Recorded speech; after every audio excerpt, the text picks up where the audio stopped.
because non-Arabs are hardly present. The conference met. The conference decided that the Khilafah was an essential part of the deen, that it was bid'ah and haram to abolish it, that the Khilafah must be restored, but we don't know how to do it. So let's go back home and come back after 1 year. That was the decision. We don't know how to do it. But in Mecca, you had the most successful representation of the entire world of Islam, because Britain really went to work on it. This conference is now convened, but strangely for the Wahhabi movement. Strangely for the Wahhabi movement, which is a religious movement, which declares that it is bringing back the original Islam and removing all the extraneous things which had been added and cutting out all the shirk. So this is the real Islam. Well, then how come you don't even have the subject of the Khilafah in your agenda for your conference? We asked the Wahhabi movement, give us an answer. There is no answer. The answer is that the Wahhabi-Saudi alliance is now perpetrating a gigantic, a massive betrayal of Islam in abandoning the Khilafah. And so the conference takes place. But the subject of the Khilafah is not even on the agenda of the conference. Instead, Abdulaziz ibn Saud approaches the conference twice, himself in person. And he asks the conference to recognize him as Al-Malik. That his rule should be recognized over the Hijaz. When the conference had heard His Majesty the King on both occasions, and the conference is now sitting down to discuss the matter, shall we recognize Saudi Wahhabi rule over the Hijaz? The leader of the Indian Muslim delegation jumped up to speak first. He spoke first. His name was Maulana Muhammad Ali Jawhar. He got up and he told the king, get lost. We'll never do that. As soon as the leadership of the Indian Muslim delegation had established its position of rejecting the claim of the Saudi Wahhabi leadership for sovereignty and control over the Hijaz, the rest of the delegates couldn't say, That was the power of a man who knew Islam and lived Islam. And so the conference ended without giving to the Saudi Wahhabi rule over the Hijaz recognition. They decided that they'll meet every year, but that was the last time they ever met.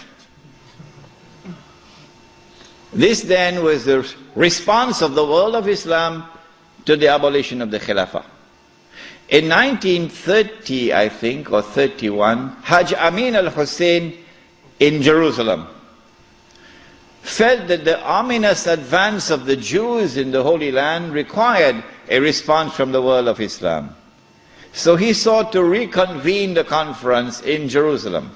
But it was a new conference. It gave it a new name in 1930 or 31. They call it the Al-Aqsa Conference, or the Mu'tamar al-Am. And this conference also met in 1930-31, but you're meeting to establish Darul Islam in a territory which is under British rule. Nothing could be more foolish than that. How can you restore Darul Islam when you're meeting in a territory which is under British rule? And you have to get permission from the British government to hold your conference. So the conference ended without being able to do anything about it. Since then to this day, there has been no effort, no significant effort on the part of the world of Islam to restore the Khilafah. Why? Simple. Because you cannot restore the Khilafah unless and until you can liberate the Hijaz, Makkah and Medina. You can't do that when the Hijaz, the security of the Hijaz is underwritten by Uncle Sam? What is the replacement of the Khilafah? Around the world, beginning with the secular Republic of Turkey, and then an Iran which resembles a Shia republic but essentially is a secular republic, and then the secular Republic of Pakistan, which of course has now become the American Republic of Pakistan. And then in 1933, the Republic of Saudi Arabia, but they're parading as a monarchy, but it's actually a secular state, because it has all the trappings of a secular state. A secular state has territorial sovereignty. The state of Saudi Arabia has territorial sovereignty. A secular state has citizenship. Once upon a time when I went to Mecca, I was Muslim. And the only difference between me and my fellow Muslim who was resident in Mecca was that I was Musafir and he was Sakin. Other than that, we're the same. But now, I am a foreigner. If this is not bid'ah, I should change my name. I am now a foreign national. And they are Saudis.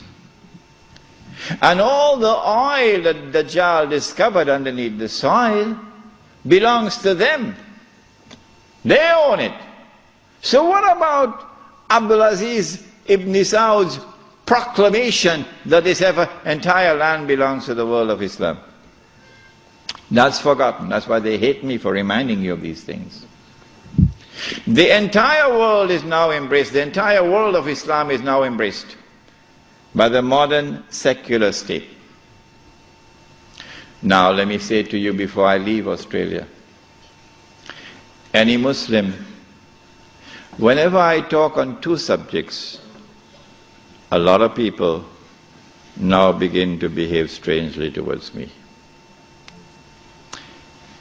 But while it pains my heart, it will not change me. Because I do not teach Islam to please people. I try to do it to please my Lord. When I talk on the subject of riba, some people begin to hate me. Yeah, it doesn't matter. When I talk on this subject also. When a Muslim pledges his allegiance to the modern secular state and to its constitution, which declares that Allah is no longer Al-Malik, no longer Al-Akbar, no longer Al-Hakam. The state is now Al-Malik, Al-Akbar and Al-Hakam. And the state can make halal what Allah made haram. When a Muslim pledges his allegiance, and you've got to do that to get citizenship. Oh yeah. Can't get a US passport without pledging allegiance. When you do that, you commit shirk. If you don't believe me, no problem. No problem. When you reach the grave, then you will see. When a Muslim goes and votes in the elections to constitute the government which will preside over this shirk, you enter into shirk. But if you don't believe me and you want to go and vote in the elections, I am not stopping you. So don't let there be any bad blood between us. I'm not stopping you. But when you enter in the grave and you find that you've entered into shirk, do not plead ignorance. That's all. Stand up like a man and take it on that day. This is now the universal shirk that the Prophet ﷺ had prophesied. He said the time would come when shirk will be everywhere, it'll be so difficult to recognize it. However, as difficult as it would be to recognize a black ant on a black stone on a dark night. So if you did not recognize it before this lecture, don't be surprised, but now you know. This universal secular state is now used to embrace all of mankind, including the world of Islam, in political globalization. So that eventually you have one government over all of mankind. Eventually the Jews will now rule the world using that structure. That's about to happen. We already made significant progress towards that day. When you read this book, Jerusalem in the Quran, which I believe is the first and only book on the subject, because you couldn't write this book before 1948. Nobody could write it before 1948. Not in 1400 years of this history. In fact, it was difficult to write this book in 1948. It's easy to write it now, but difficult to write it at that time. When you read this book, then you'll understand why it is I say that we are now located at that moment in time when one ruling state is about to give way to another. That the state of Israel is about to replace the United States as the ruling state in the world.